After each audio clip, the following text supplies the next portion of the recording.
Hello everybody, I hope you are doing well.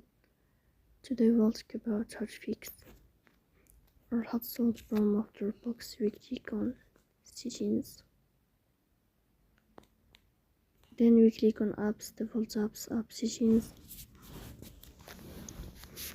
In this page we search about DropBox.